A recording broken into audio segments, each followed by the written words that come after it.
Bueno, pues hoy vamos a dialogar un ratito con un paisano que se nos fue a Valladolid y tiene muchas cosas que hablarnos, entre otras cosas de Valladolid también.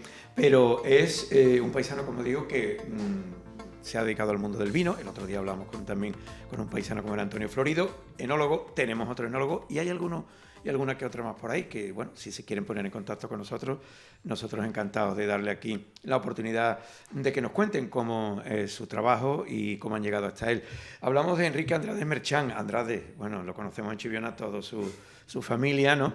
Pero yo creo que últimamente, por lo menos, el más desconocido es el que se ha alejado más, que es en este caso Quique. Quique, buenos días. Buenos días. ¿Cuántos años ya? Desde el 2007, Desde el estoy 2007. por allí. Bueno, pero no se olvidan ni los amigos, ni Ni el acento, los hay que lugares, ni el entrenarlo. acento. Aquí no se pierde nada, ¿no? Bueno, Sí. pues Enrique es Quique, enólogo y director técnico de las bodegas Resalte en Peñafiel, en Ribera del Duero. Sí. Qué frío por aquella tierra, ¿no? Sí, los inviernos son duros, este ¿Cómo es año Valladolid? ¿Cómo es? especialmente. A ver, Valladolid es un sitio con una gastronomía increíble y con unos vinos espectaculares, una zona privilegiada. El único pero es que está muy lejos de la playa, pero intento quitarme eso con visitas para acá en cuanto puedo. Te has ido a un contraste totalmente, en cuanto a lo del tiempo, totalmente a la Sí, sí, antropología. en carácter y en todo. Distinto. Sí, sí. Y te has adaptado, ¿no? Sí, no, yo estoy encantado. El trabajo me apasiona, me cuidan y me dan libertad para hacer cambios y evolucionar. Entonces, esa es la base de todo. ¿Y te da lugar a venir a Chipiona muchas veces? Todo lo que Aquello puedo. de la Hombre. distancia. Por suerte también me organizo las vacaciones, entonces siempre ocupo una parte de mis vacaciones siempre para venir, claro. Qué buenos vinos se brindarán en la mesa de Navidad Sí, y de claro. Nochevieja en tu casa, ¿no? Que nos falte. El vino no faltará, no nunca. Claro. Bueno, vamos a hablar un poquito, bueno, como antes que nada hay que decir que tu cargo de director técnico de estas bodegas de prestigio es una responsabilidad grande, ¿no? La que te lleva. Sí. La verdad es que mi día a día es súper diferente porque abarco muchas responsabilidades, también un poco la parte comercial, la parte de marca y el trabajo de viñedo y elaboración de vino. Entonces, ahora, por ejemplo, que estamos ya en pre-campaña casi, a la vuelta de mis vacaciones, la semana que viene, empezaremos ya con controles de madurez, mucho trabajo en campo, interpretando mucho cómo viene el año, porque las elaboraciones tienen que cambiar si el año viene muy fresco, viene muy cálido. Entonces, ese punto de investigación, ¿no? de ver cómo cada parcela evoluciona, cómo afecta el clima sobre ella, ya tienes tú en tu cabeza cómo van a ser los vinos del futuro. Y intentas incluso corregir un poco pues eso, las carencias que pueda tener tanto los años muy frescos como muy cálidos. Entonces, bueno. Me decías tú que septiembre marca mucho, ¿no? Septiembre El mes de otorga septiembre. totalmente. Ahora estamos en el embero, finalizando el embero, que es el cambio de color cuando el racimo está en verde a que empieza a colorearse. Ajá. A partir de ahí se cuentan unos 30 o 40 días para la vendimia y en esos tiempos septiembre es el que afina. Si las noches son muy frías y los días son cálidos, eso es lo ideal para la síntesis de polifenoles, que son los que dan color a la uva y que luego nosotros nos bebemos en el vino. El vino realmente es así de tinto por la piel de la uva. Entonces, ese proceso de madurez, de síntesis de polifenoles y de color, la importancia lo da septiembre. Oye, ¿y cómo te apasiona este mundo? ¿Cuándo nace ese desvivir por el tema de la enología y del vino? ¿Eso cómo te llega? Pues no me llegó muy pronto porque, claro, yo empecé biología porque me gustaba mucho la investigación y todo eso, pero al final de los últimos años de biología, en cuarto o quinto, me empieza a interesar la enología y en ese momento una carrera complementaria a lo que yo estaba haciendo. Entonces acabé biología y empecé en enología. Y te puedo asegurar que el segundo día de asistir a clase decidí que yo me quería dedicar a esto. Sí, ¿no? O sea, fue rápido, un flechazo inmediato. Sí. Yo pensaba que la biología me gustaba, pero no tanto como me gustaba esto. Y a partir de entonces, la verdad es que he tenido suerte y no me he desvinculado en ningún momento de este sector. ¿Cómo es un día tuyo? Pues ahora mismo, en cuanto que vuelva, pues nos levantamos muy temprano para aprovechar los días, o sea, las temperaturas más bajas del día y andar mucho por la viña. ver si todo está bien equilibrado, si la planta está fresca, si realmente sigue madurando bien. Se toman muestras de la uva, pero también se cata en campo. Ajá. Porque hay cosas que todavía no se pueden medir. El sabor, se cata mucho la piel de la baya, no solo la pulpa, sino la baya, la piel. Ver que los taninos están madurando bien, que no son muy agresivos, que no se te seca la boca. Porque si la uva, cuando tú la catas, te seca, es muy astringente, los vinos que tú saques de ahí también serán muy toscos. Entonces hay que buscar siempre que la madurez sea plena, que haya finura en los vinos, que haya equilibrio.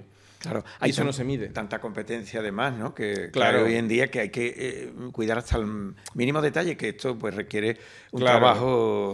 Eso es lo bueno que tenemos, que nosotros, o sea, yo con la producción que tenemos, que estamos alrededor de las 300.000 botellas, todavía puedo ser yo la persona que vaya cada día al viñedo, que pasee por ello, que pruebe la uva, que haga anotaciones y que no derive ese trabajo en nadie. Ajá. Entonces, nosotros la verdad es que estamos en un buen desarrollo de marca, tenemos una implantación en casi 33 países ahora mismo, y yo creo que es un poco eso, ¿no? El alma que tú le imprimes a las cosas cuando lo haces tú mismo.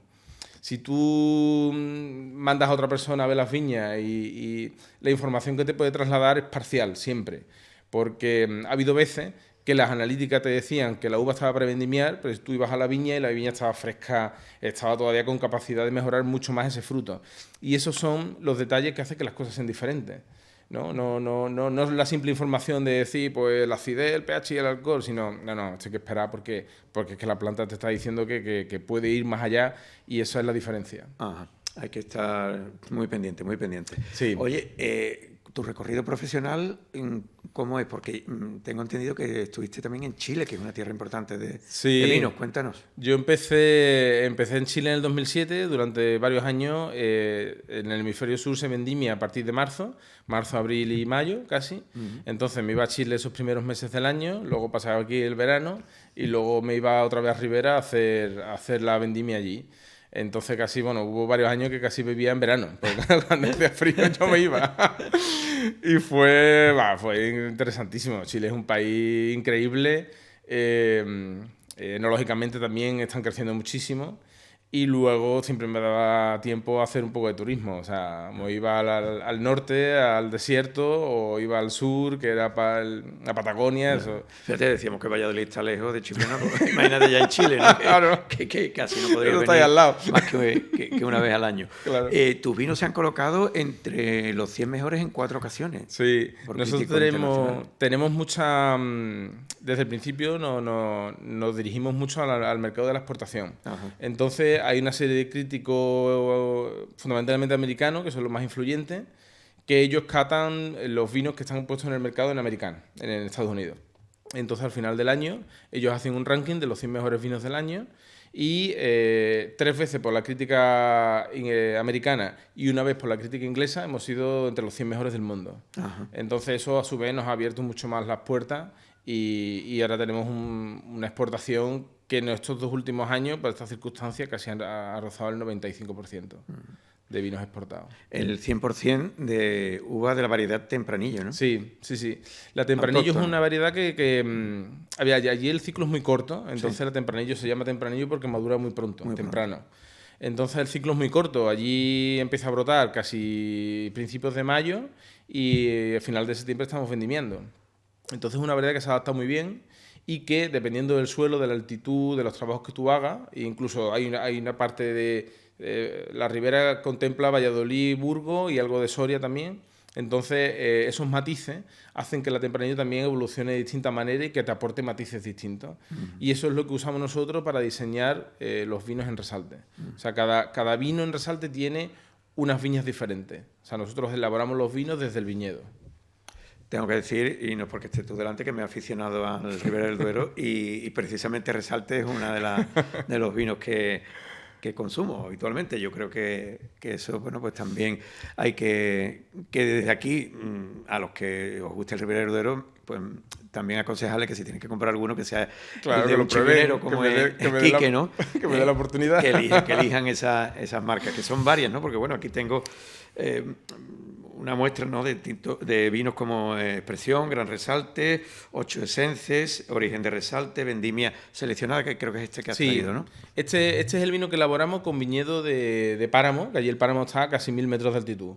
Entonces, esa altitud hace que los días sean un poquito más cortos, que la fluctuación de temperatura también sea muy alta y que la madurez sea como muy pausada. Entonces, hemos diseñado este vino un poco pensando en hacer un vino muy fresco para todo el año, que sea un tinto, pero no un tinto pesado, sino por eso también le pusimos en la etiqueta pues unas flores para que denoten un poco esa frescura, ¿no?, esa sutileza. Ajá. Luego ya en origen es un vino que elaboramos con 6 pueblos diferentes de la ribera, que cada pueblo se elabora en depósitos separados, se envejece en barricas distintas y luego se hace el ensamblaje final. Son viñedos un poquito más viejos, con más, a medida que el viñedo se hace más viejo, la producción es menor, pero es de más calidad. Entonces podemos hacer largas crianzas. Este fue en concreto el que nos han elegido 3 veces entre los 100 mejores vinos del mundo, el origen. Fíjate. Luego el Expresión, que fue el vino mejor puntuado del mundo por Decanter, que es la crítica inglesa.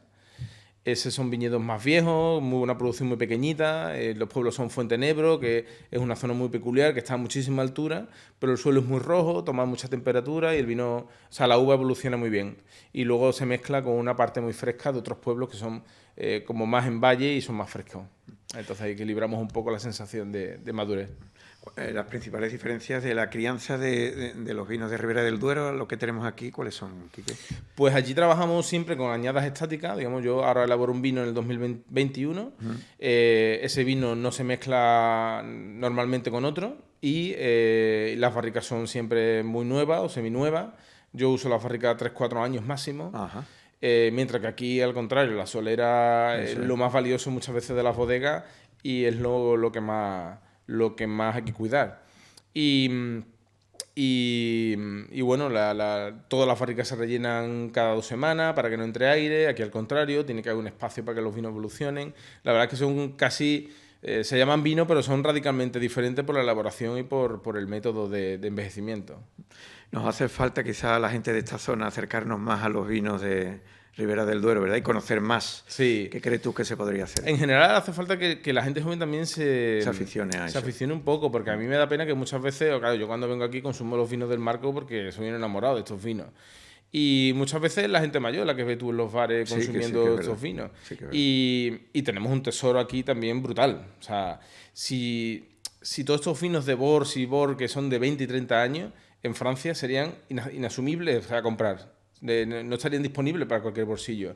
Y aquí tenemos la suerte o la desgracia de que todavía no están muy valorados. Sí. Y bueno, por una parte egoísta podemos disfrutarlo, pero es verdad que aquí hay un tesoro brutal y en general yo creo que lo que hay que hacer es que los jóvenes se adentren un poco en este mundo porque es un mundo bonito, es un mundo tradicional y muy artesanal todavía y con un consumo adecuado, pues la verdad es que es muy disfrutón. Oye, en la bodega Resalte tenéis también visitas guiadas y catas. Algo hacemos, sí, no mucho. O sea, somos relativamente pequeños. Ahí ya en Ribera ha crecido mucho la bodega. Pero bueno, si algún chipionero se acerca, ya está invitado. Sí, ya. Ahora que estamos en fecha de vacaciones para los chipioneros, porque claro, al revés que vosotros, pues si alguien quiere darse un paseo por Valladolid, que además se puede... He hecho visitas, ya ha habido mucha gente que ha pasado por allí. Sí, pero bueno, que quien quiera que pase, claro. Has tenido visitas de paisanos, ¿no? Claro, sí. Bueno, y además que se come muy bien, que ha dicho Quique, que es verdad que se come muy bien por allí. Bueno, la crisis de la pandemia que ha afectado a todo tipo de sectores, supongo que los vinos de Ribera del Duero no han sido menos. Aunque nos decía el otro día también nuestro paisano Antonio Florido que quizás pues tampoco tanto, porque el consumidor ha sido más que los restaurantes y los bares, que como sabemos estaban cerrados, sí que se ha comprado ese vino en el supermercado y se lo ha llevado a casa. Claro. ¿Ha pasado eso por ahí también? Sí, nosotros hemos tenido la suerte de que al vender a 30 países, no todos han bajado el consumo. Ha habido países muy acostumbrados a comprar online y que la gente hace un consumo habitual en casa. Entonces, ahí hemos notado muy poco el bajón. Realmente nosotros nos hemos mantenido en venta. La parte de nacional, la pequeña parte de nacional que teníamos, sí que se ha mermado porque aquí la restauración está, o el consumidor está muy ligado a consumir en el restaurante, no tanto en casa, lo que es una pena, que la gente muchas veces piensa que estos vinos son para un cumpleaños o para fin de año, y no, realmente esto te lo puedes tomar cualquier día, ¿no? Entonces, a nosotros no nos afectó mucho porque hay muchos países que están muy habituados a beber en casa. Sí. Se suele decir que los vinos de Ribera del Duero, o Riojas también, son más para acompañar a la carne que al pescado. ¿Esto es así o no es así? No, No tiene por qué, ¿no? no necesariamente, no. De hecho, Es cuestión de gusto, quizás, ¿no, Quique? Claro, sí. A ver, antiguamente es verdad que esto ha cambiado mucho. O sea, cómo se ofrecen los vinos ahora, creo que ahora los vinos están mucho más equilibrados. Hace tiempo había una moda de envejecer mucho los vinos en barrica, de ser muy maduros, entonces era un poquito más tosco y tú necesitabas tener una comida con la cual salivar mucho y claro, ahora no. De hecho, este vino, por ejemplo, que nosotros elaboramos, intentamos hacerlo muy fino, muy fresco, casi se fermenta como un blanco para que sea un vino de todo el año. Ajá. No necesariamente. Lo importante es que la gente pruebe distintas elaboraciones, distintas bodegas y vaya probando y vaya descubriendo lo que le gusta. Otro de los, no sé si, bueno, es real, es cierto o no, pero de los dichos que se suelen escuchar cuando uno se sienta a una mesa, los Rioja o en este caso los Ribera del Duero, que no estén fríos, eso tiene que estar a temperatura natural. Eso será también donde será, en un sitio frío como Valladolid, ¿no? Pero aquí, claro. ¿Cómo ves tú eso?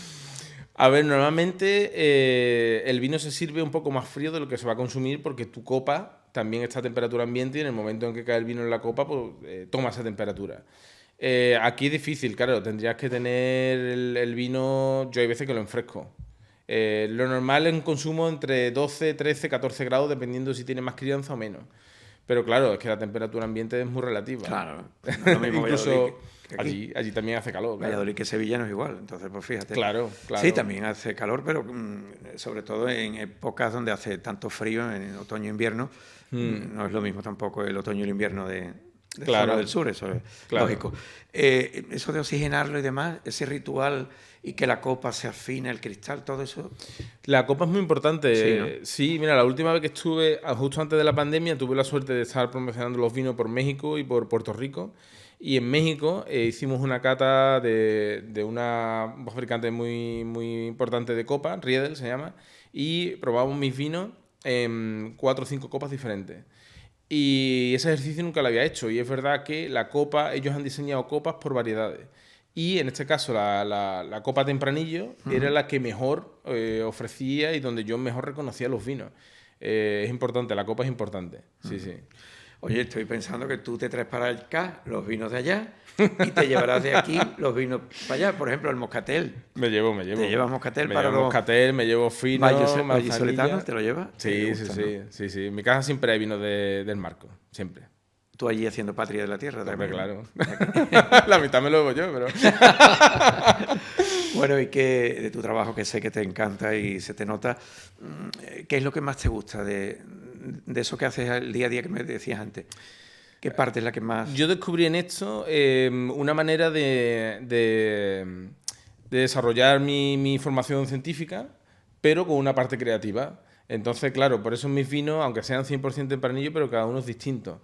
Me fui a la parte más alta para elaborar un vino, me fui a los viñedos viejos para los vinos de más largas crianzas. Entonces, ahí encontré un equilibrio muy bonito entre la formación que ya había recibido en biología y la parte creativa que se me ofrecía al elaborar vino.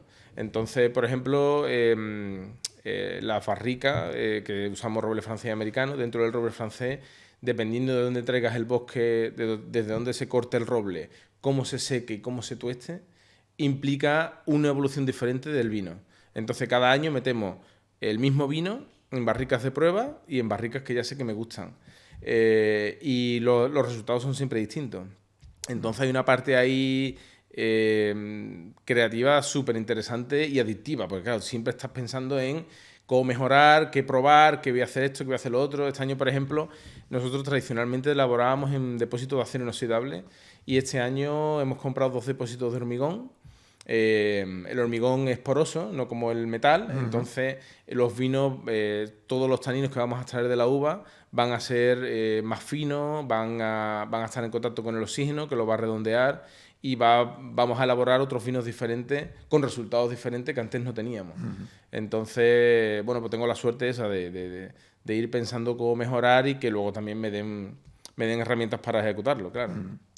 Pues director técnico de Bodega Resalte, casi nada, el paisano que tenemos aquí, Quique Andrade. Estamos muy contentos de que hayas llegado tan lejos y que, por supuesto, te seguiremos tus pasos, ¿no? Y seguiremos bebiendo vino de esa Bodega Resalte. Claro. Quique, muchas gracias por estar con nosotros. No te quiero robar más tiempo, que tienes poco, lo que estás en Chipiona, y que te veamos mucho por aquí en vacaciones, que eso es buena señal, porque es señal de que sigues allí el trabajo a tope. Si tú quieres decir algo más. No, nada más. Muchas gracias por este ratito, que siempre es agradable. Y nada, allí os espero. Brindaremos por allí. Brindaremos con Ribera del Duero siempre que tengamos alguna celebración, que sean vinos de Resalte y que vayamos a beber este vino. Cuando sea blanco, pues ya sabemos, otros vinos que tenemos por la comarca. Claro. Muchas gracias y lo dicho, que te vaya muy bien en esta temporada que empieza en septiembre, ¿no? Sí, ahora estamos a tope y ya hasta noviembre y diciembre estamos en campaña a tope. Sí. ¿Navidad te vendrás por aquí? ¿O sí, no? sí, siempre. Con la familia. Sí. Muy bien, muchas gracias. A ti, muchas gracias.